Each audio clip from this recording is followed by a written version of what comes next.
Let's get into it. This episode is going to be a little bit different, but you know, it's in the vein of what I usually do. But I just found this beautiful clip of Vincent Everett Ellis, and he was speaking about something that has been going on in my life, that I've been wrestling with in my life quite a bit, and also talk a little bit about how this is something that the leftists, the Marxists, they don't have in their life. And it's the reason that they fight tooth and nail to have the most wild things put in place.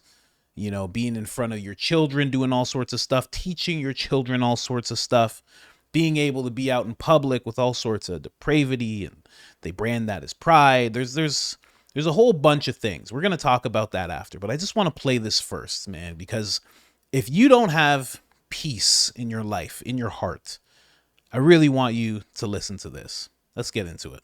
Their line really doesn't exist like it did back then any longer because they become so apostate.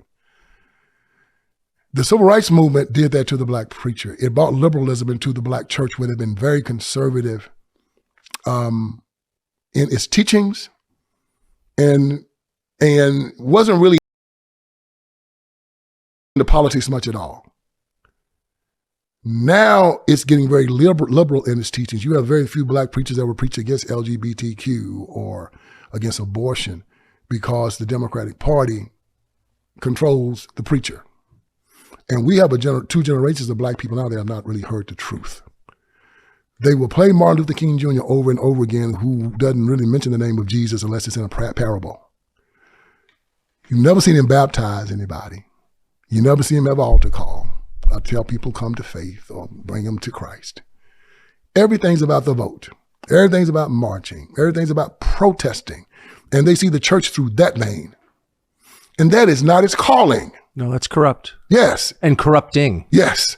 And it's corrupted the black community. And it's corrupting the white community now because they're doing the same thing. And people are believing, and they're saying, if you want to get butts in the pews, this is what you do. You start talking about social justice. And C.S. Lewis in the Screw Tape Letters talked about social justice. He said that we want to use Christianity to a means to an end, even to the end of social justice. He said because the enemy, he called God the enemy, of course, because he was the devil. Yes. He said because the enemy will not be used as a convenience. And I said, wow. And when I read it, it made me more angry because we've been told that social justice is a good thing. But C.S. Lewis said, God will not be used as a convenience. And we try to use him as that. Pay my light bill, pay my car note, give me a house, get me a job. Hell, a social worker can get you that. Who can get you eternal life? He's not your do-boy. He's not your cosmic chauffeur. And they have relegated him to that. And he will not be used as a convenience. And right now we're telling people this lie that if you join my church, he's going to bless you with a Cadillac. He's going to bless you with more money. He's going to bless you with that. No, he'll make sure that you're in peace no matter where you are. My father one time, it's a beautiful situation. Well, we didn't start out that way, but it ended up great. His 80th birthday, they were going to hold him a big birthday celebration. And my sisters were setting it up, right? And they hadn't got everything straight. So we were at church. They said, Vince, we don't have everything set up yet. We need you to take Daddy off somewhere and keep him occupied for about 2 hours. I said, what do you want me to do with Daddy for 2 hours? I mean, you can't do anything. Daddy do what he want to do. You find a way to get it done. You know, my sisters, they rule the rules. I said, all right, that's dang. So I grabbed it. Hey, Daddy, come on, let's go somewhere because they want to be a surprise, right? He wanted to be a surprise birthday party. Okay, boy, let's go. So I got him, I put him in my car, and I said, hey, Daddy, show me where I was born. The place where I was born. I was in Tennessee. He said, I'll take you right to it. So he and I got in the car and we drove. He said, turn here. He knew exactly where it was. And he said, turn up in here. And I turned up in there and it was a field. And he got out. And my mother passed away 12 years ago. And he started pointing at places. And he said, the house was there. He said, we would sit on the porch there and we watch y'all play, me and your mother. He stopped and said, happiest days of my life. And I said, wow, they were poor, they were young. They didn't have running water. He says, happiest days of my life. He gives you peace no matter where you are in your life. Ah, you're making me emotional. That's it. Rich, poor, whatever. Peace. That's what we're after, Tucker. Everything's going to be okay. We turn to God. Why? Because we believe he's going to make everything okay. Government says, turn to us. That's a lie. Leave them alone. Turn to God.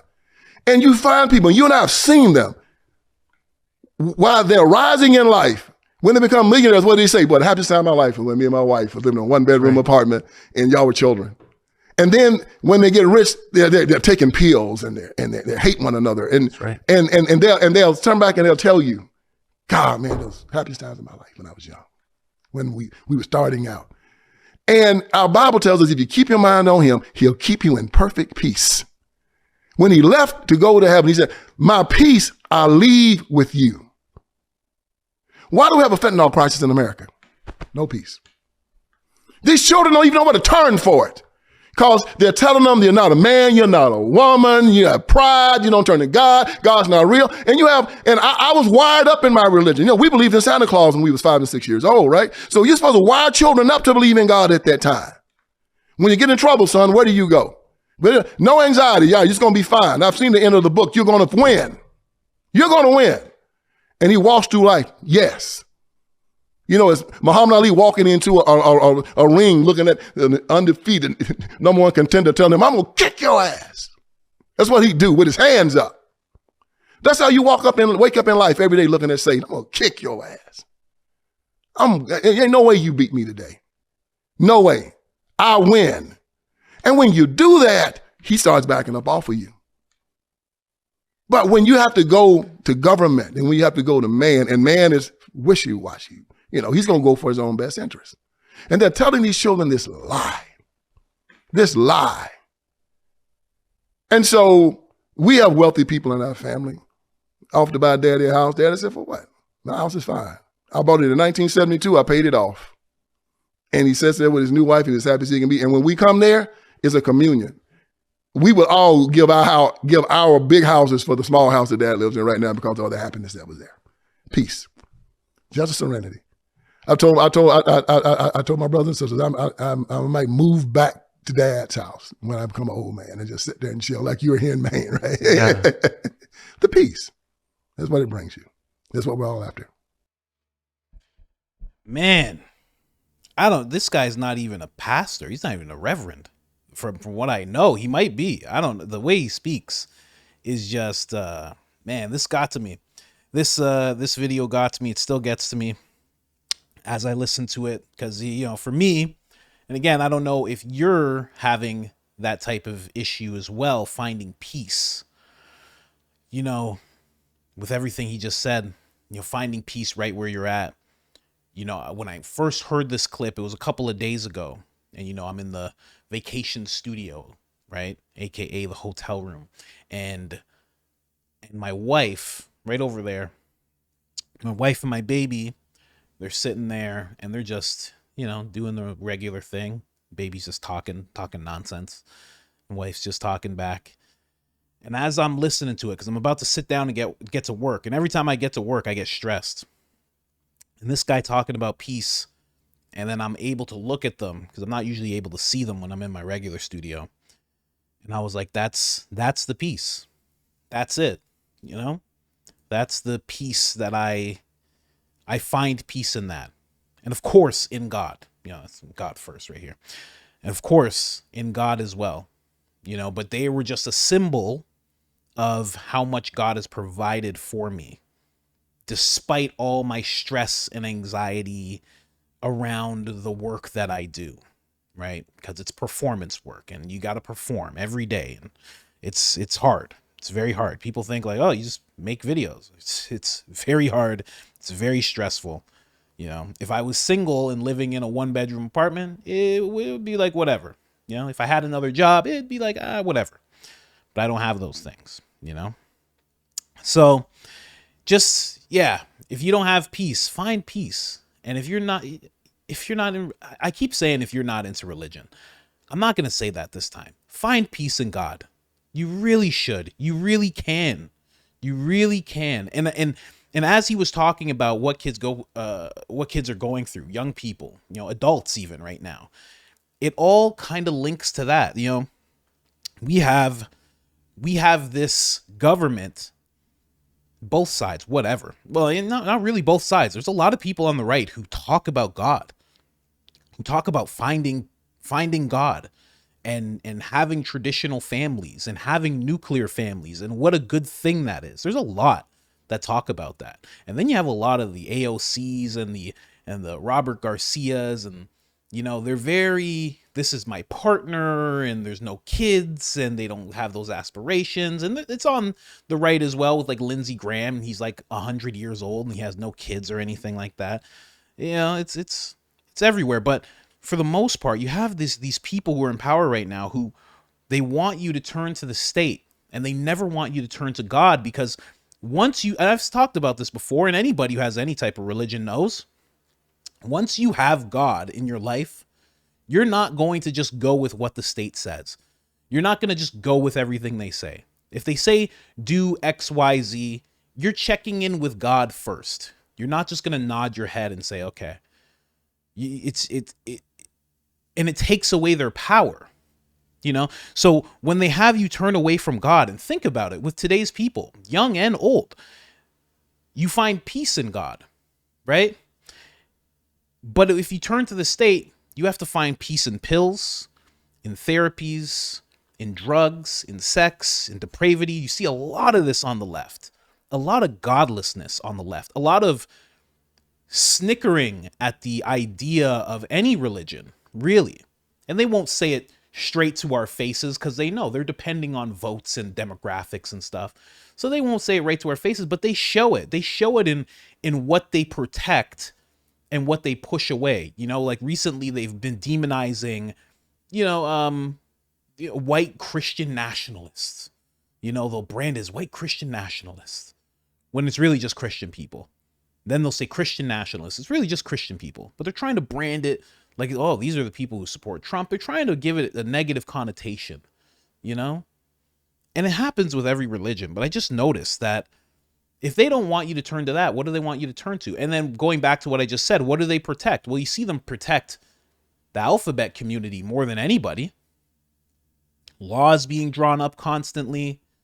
When's the last time you heard of a school saying, okay, it's pastor story time, and a pastor comes in and starts reading stories to them? No, it's always, it's always some queen, quote unquote, of sorts, dressed up, and that's what they flaunt in front of your children.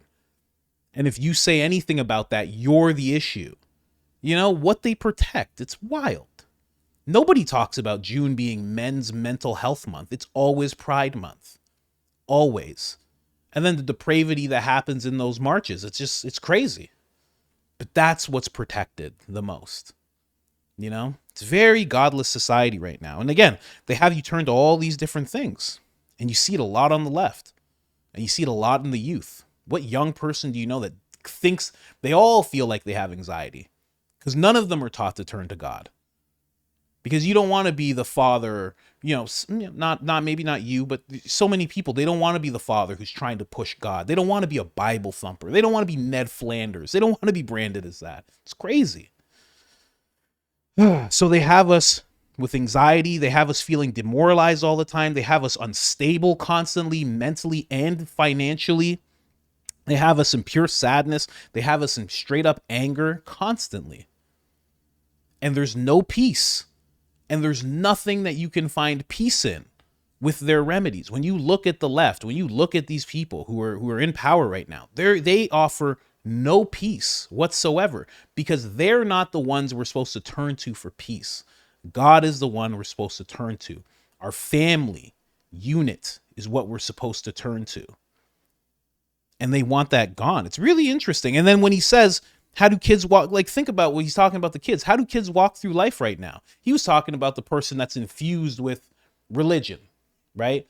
Their daddy tells them about God and tells them about the promise and everything. And then they walk through life. You're going to succeed. I've read the end of the book. What do the kids who don't have that, how do they walk through life? They walk through life completely anxiety ridden, depressed, sad. They feel like they can't do much. They have to have every single wall nerfed. Everything has to be soft. Microaggressions. You're not allowed to turn your face up at anything that they say. You're not allowed to tell them that things are wrong or right. It's weird, man. But again, going back to the leftists, to the Marxists, Chad O. Jackson. I've been trying to talk to this guy for a while. If you guys follow him and you go to any video because of me, because of him, please tell him Coach Colin sent you. I'm trying to get a hold of this guy. I want to interview him.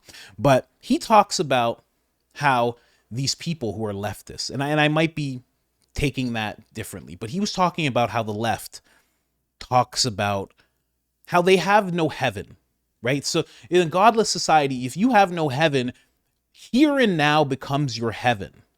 So because of the godlessness that you have, you start moving through life like every single thing. How do you expect heaven to be? How are we told that heaven's going to be like?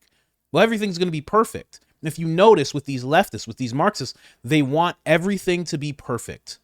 I should be able to undress in the streets in front of your kids. That should be no problem. I should be able to tell your children about my what I do behind closed doors. That should be no problem. That's what I should be allowed to do. Those are my rights. You're infringing on my rights. I should be able to walk into this change room. I should be able to play on this team. I should be able to do all of these things. And you're wondering, like, why do they want to do stuff like that? It's because if you don't have any God, this is your heaven. So you're trying to make this your heaven. And that's why when we get our backs up and we say, not my kids, not my school, not on my street. Sorry, no, not in my house. Sorry. They get mad because we're messing with their heaven. Whereas somebody who has God in their lives, especially, me, Christian, you're taught to turn the other cheek. You're taught that you are going to have everlasting life. You are taught that there is something beyond all this where your reward, where your promise is. That's what you're taught. So you can kind of move through life and look at certain things, and you're still going to stand up to things. You're still going to fight for things because you know what you want to see for your kids in the future and your grandkids. But you're not fighting in this world like this is your heaven. You're going through this life like you're trying to conduct yourself in a manner that is going to make you worthy of the heaven that's in store for you. It's completely different. I'm going to play this quick thing. Chad O. Jackson was talking about the black church. I'm going to play this really quickly. There may be a copyright on it just because of the music. We'll see in a second. Let's just try and play this. Again, Chad O. Jackson, you can see his @ right there in the corner. He is a great follow. Definitely give him a follow. Let's listen. Notice how he's subverting biblical. So just in case that didn't play, just because it might be copyrighted, I might have to cut it out. He's basically just talking about how the black church has gone from, rhetoric, has stepped into rhetoric that is more Marxist in nature than that of Christ. And they talk a lot about, democracy. They talk a lot about joining movements. And, I don't want to butcher it. But he was just talking about that. He talks about a lot of things like this. He's a brilliant mind. I think of him like a young Thomas Sowell, if you know who that is. Definitely give him a follow. He's on YouTube as well under the same name. It's Chad O. Jackson. Check his stuff out. But I just felt moved by that piece that Tucker Carlson and Vince Everett Ellis were just on there, man. Finding peace is just, it's everything. It's everything. And it's very hard to find. It's been very hard for me. I'm wrestling with that. In my religion, I have been trying to immerse myself in the word, in verses that are about peace, about overcoming self-doubt, about having faith, because I've noticed that I'm having a lot of faith with my mouth and in my mind, but I'm really working on getting it into my heart. It's hard for me to see, and maybe you're in the same situation. It's hard sometimes to see with the pressures of life how much has been provided to you already, we tend to forget. We make the money that we thought we weren't going to make, and as soon as we make it, we're already focused on what's next. So we completely forget that, oh, we've been provided for this whole time. Like, if you've made it this far, you've been provided for.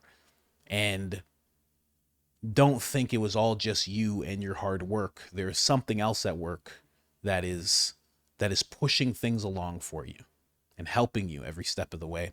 That's just me. If you're one of those universe people, one of those spiritual people, I don't know, wish on a star. Anyways, just kidding. Anyways, guys, like, subscribe, turn on the notifications, helps the channel tremendously. And other than that, I'm out.